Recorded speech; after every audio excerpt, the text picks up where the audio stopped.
आप देख रहे हैं प्रवीण टीवी न्यूज। आज जबलपुर में पत्रकार वार्ता करते हुए अभिभावक मंच तथा नागरिक उपभोक्ता मंच के द्वारा यह बड़ा खुलासा किया गया कि नर्सिंग कॉलेज घोटाले की तर्ज पर प्रदेश में राजीव गांधी प्रौद्योगिकी विश्वविद्यालय से संबंधित निजी इंजीनियरिंग कॉलेजों के द्वारा भी मान्यता तथा संचालन के नियमों का घोर उल्लंघन कर फर्जी तरीके से कॉलेज संचालित किए जा रहे हैं। अभी हाल में ही मध्य प्रदेश में नर्सिंग कॉलेज, फर्जीवाड़ा पैरामेडिकल कॉलेज की संबंधिता तथा मान्यता संदर्भ में बड़े घोटाले उजागर हुए हैं। इसी की तर्ज में मध्य प्रदेश में संचालित निजी इंजीनियरिंग कॉलेजों के द्वारा भी फर्जी तरीके से संबंधिता तथा मान्यता प्राप्त की जा रही है। देखिए, अभी सबके सामने कुछ समय पहले नर्सिंग कॉलेजेस की मान्यता के संदर्भ में बड़ा घोटाला सामने आया था। उस पर माननीय उच्च न्यायालय द्वारा भी संज्ञान लिया गया और वो बड़े स्तर पर जांच चल रही है और बड़े फर्जी कॉलेज पाए गए थे।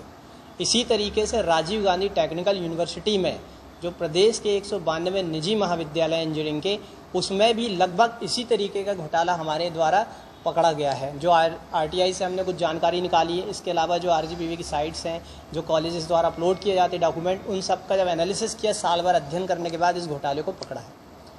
सबसे मुख्य बात होती है, किसी भी कॉलेज की मान्यता के लिए वहाँ फैकल्टी होना चाहिए, वो जेन्युइन होना चाहिए, नियमानुसार होना चाहिए। लेकिन इन कुछ कॉलेजेस में जिसके दस्तावेज हमारे पास आए हैं, ये देखने में आया है कि कुछ फैकल्टी तो ख़त्म हो चुकी है 2-3 साल पहले, कुछ विदेश में निवास कर रहे हैं, लेकिन आज भी उन कॉलेजेस में उनको फैकल्टी बताया जा रहा है। ये घोर अनियमितता है, क्योंकि आरजीपीवी के स्टैच्यू में और आरटीए, इसके अलावा एआईसीटी जो है, जो मान्यता प्रदान करता है, उसमें स्पष्ट है कि आपकी फैकल्टी प्रॉपर होनी चाहिए। इंफ्रास्ट्रक्चर नहीं है, कई कॉलेजेस में ग्राउंड्स नहीं है, बहुत सारे में लाइब्रेरीज नहीं है। इस तरीके से बहुत सारी अनियमितताएँ हमारे द्वारा पकड़ी गई। मीडिया में भी ये खबरें कई बार सामने आई, लेकिन कोई भी कार्रवाई नहीं की गई। कई बार शिकायत की गई आरजीपीवी और शासन से, उस पर कोई एक्शन नहीं लिया गया। इस संदर्भ में हमने एक माननीय उच्च न्यायालय में जनहित याचिका दायर की है, जिसकी शीघ्र सुनवाई संभव है तो 2-3 दिन में इसकी सुनवाई हो जाएगी। और एक बड़ा घोटाला जो नर्सिंग कॉलेज के तर्ज पर निजी इंजीनियरिंग कॉलेज,